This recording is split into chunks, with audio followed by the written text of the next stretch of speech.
muna natin sa ano, mga katsilang, sa front view 2019, no? Ford Ranger to, no?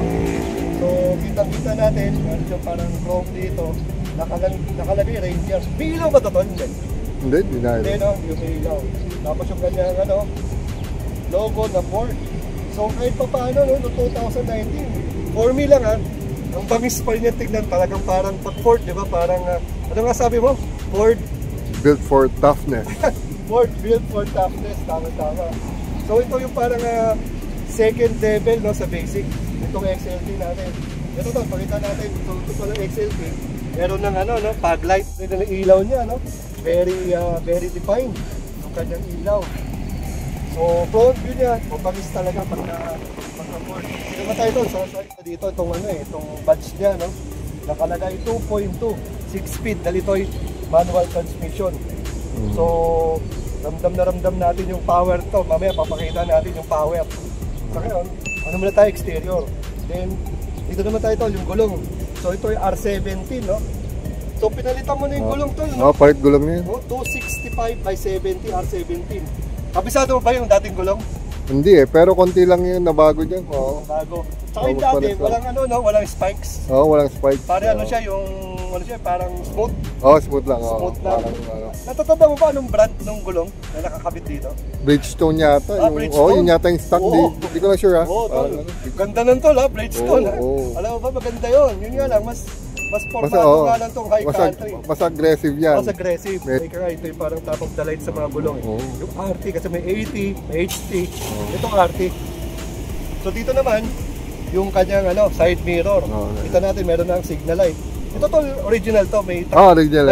May chrome na talaga. Stock yan. Stock yan. So stock yung side mirror. Then at the same time, retractable to. Retractable. Usual.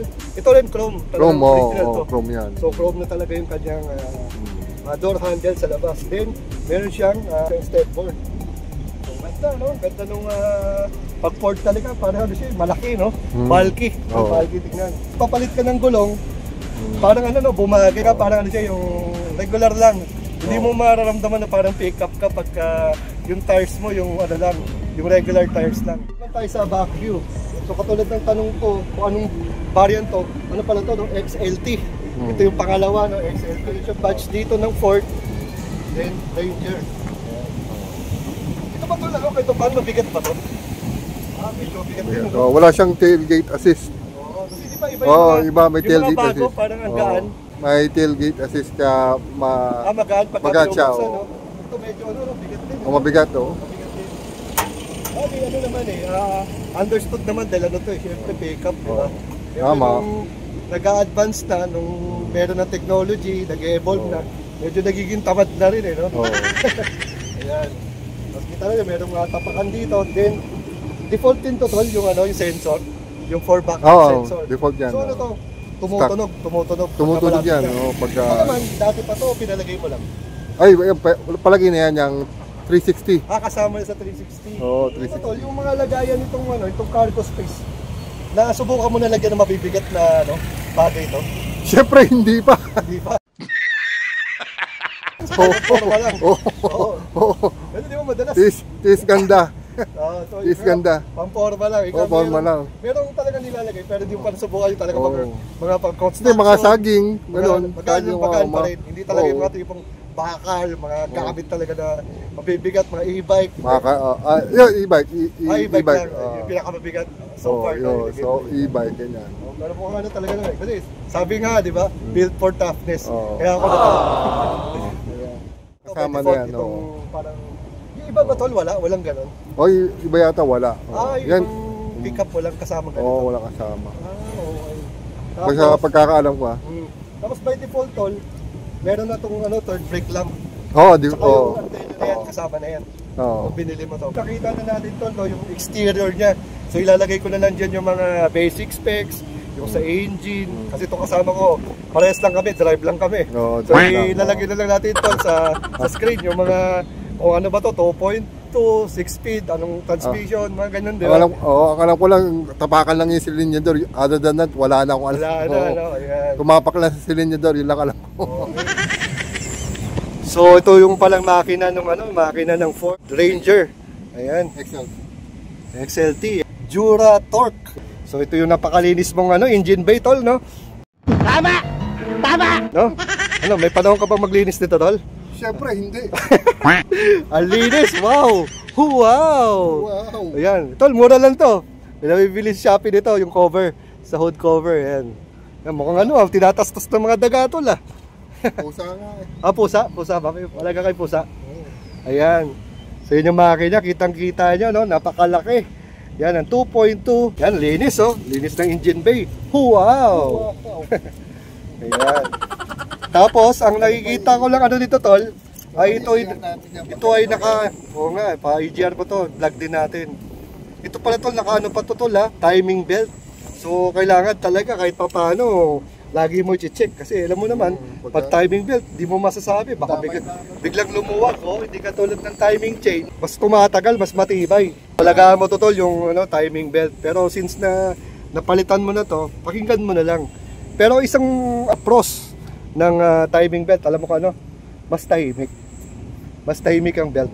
Yan. Yun ang pagkaintindi ko. So, correct me if I'm wrong lang, mga kachilax, kung medyo may mali ako sa sinabi ko. So, umpisahan muna natin, mga kachilax, sa pintuan. So, dito nakikita ko na dito yung mga power locks niya. Close and open. So, pag nakalock siya, nailaw. Ayan. Then, ito yung kanyang handle para pag open and close, para naka-chrome pa. So, plastic. Dito, leather. Then, parang velvet dito. So, hindi siya plastic. Parang may covering siya dito. Ito, naka-leather. Then, ito yung kanyang power windows. Ayan. So, pwedeng auto. Ayan. Then, dito naman yung para naka-lock. So, hindi ma-open yan ng mga pasero pag nakapindot to. So, dito sa ilalim, yung kanyang bottle holder tsaka lagayan na napakalapad. Pagdating dito, ito yung sa ilaw, switches sa ilaw. So ito hindi ko alam alin to. Ito naman sa retractable side mirror. Ayan. Pag pinindot ko to, nasarado. So pansin ko pagka sarado nyo, hindi siya yung totally sumasara. Parang hanggang ganyan lang yung tiklop niya.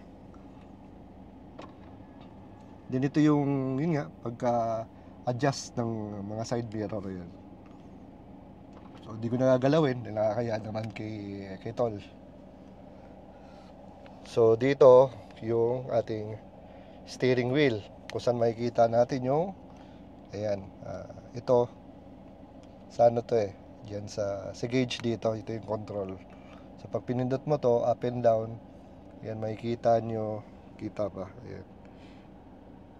Yan, fuel history, average fuel, instant fuel economy, distance to E.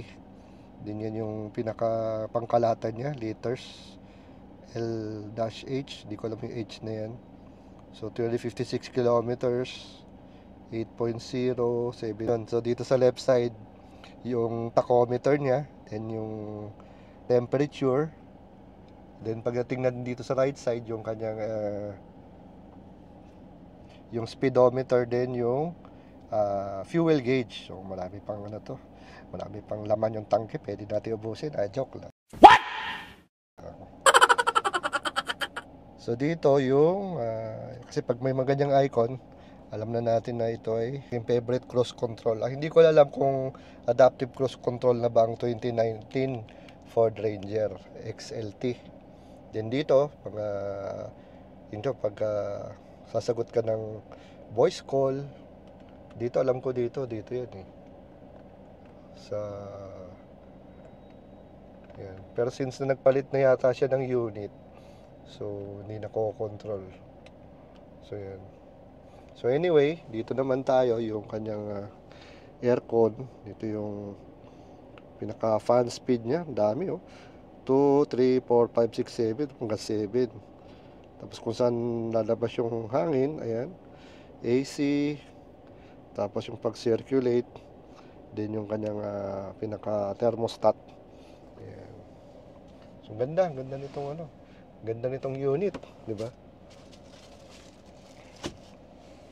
So pagdating naman dito sa baba,